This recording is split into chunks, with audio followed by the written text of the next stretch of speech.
Hey, welcome to another Ramnam Watches Presents Another Sundra video. In this video, we're going to do a quick unboxing of the Merkur Crossline Classic 70s dial Salmon dial watch. Quite a handful. But let's get right into it. So this watch comes in a beautiful travel case, has like a carbon fiber look to it. And inside on one of the sides, you have the watch face down with some foam. And on the other side, you have like a pocket with all these booklets. So this is the Merkur watch group. Quite a lot of information and some instructions on how to wind the watch and use it. I personally didn't really look at it. And then here is a nice cloth. I think it's a microfiber cloth with the Merkur branding. I'm not sure what DFH is. And then there is this international guarantee certificate. There you go, very nicely printed. And then on the other side, unfortunately, they haven't really signed it, so I'm not sure how you're going to use this. But yeah, you have this, and I missed to capture one more thing. There is a spring bar tool, but it was further inside, so I missed it in this video. But that aside, let's get into the watch. So here is the watch on the beads of rice bracelet, and it's now covered full of plastic. So let's have a quick look. Beautiful, beautiful watch. And here is that beads of rice bracelet. So this is the first beads of rice that I've had, so I'm really quite excited to have a look at this. And here is I think it's called a butterfly deployment clasp. So let's go ahead and remove all the plastic first.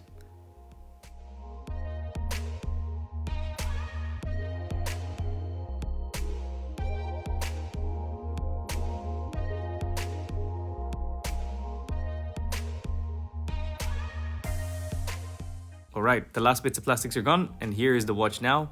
The sides are all nice polish, and the top has a nice circular brushing. Let's hear the wind.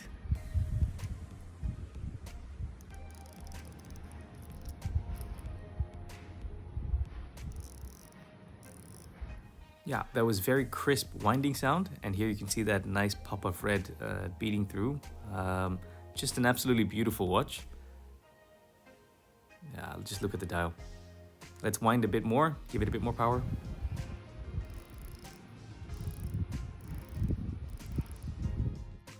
Let's get the stats out of the way. So this is a 38mm diameter watch with a 44.5 lug to lug distance and a 20mm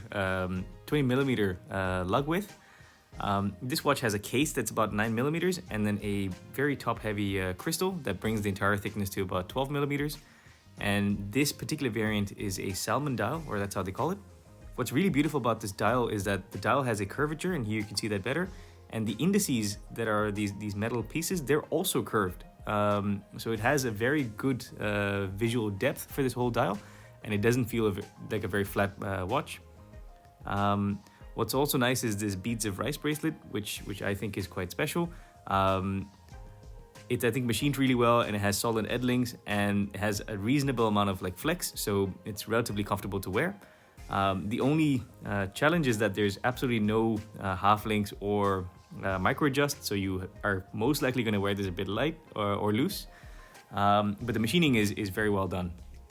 And the engraving on the back is also very nice. It looks like a Great Wall of China and has some Chinese wording, Zhongguo and Fangzi. I think the Fangzi is the name of Merkur in Chinese, and Gongzhou just means China. And that's also supposedly what's printed on the main dial.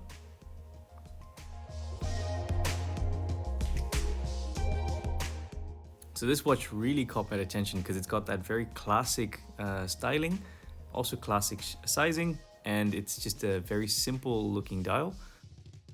Here, I'll just slap it on my 16.5 centimeters wrist, and I haven't sized it, so I'll have to just hold it. But here they've given us quite a generous amount of links in this bracelet, so a larger wrist can also rock it. But here here's how it looks like on my wrist. I think the way that the lugs curve and just the overall way the watch sits, it sits very beautifully. What's also really nice about this watch is that the main hands, the minute and hour, have a two-phase finishing. One side's polished and the other side's a bit matte, and that catches the light really well, so it's very legible in all kinds of lighting conditions. What's also nice is that I think the seconds hand is kind of curved towards the end, so then it contours really nicely along with the way that the dial is done. So this watch overall looks very, very nice. I think it's a beautiful package for the price. We'll have to see how this movement holds up over time, because I think it's a in-house Merkur movement, and it's just a hand winding movement, and it has about 38 to 40 hours of power reserve. But yeah, overall, I'm very happy with this watch, and I'll come back with a full in-depth review of this watch. Thanks for watching. Please like, share, and subscribe, and I'll catch you in another video. Bye!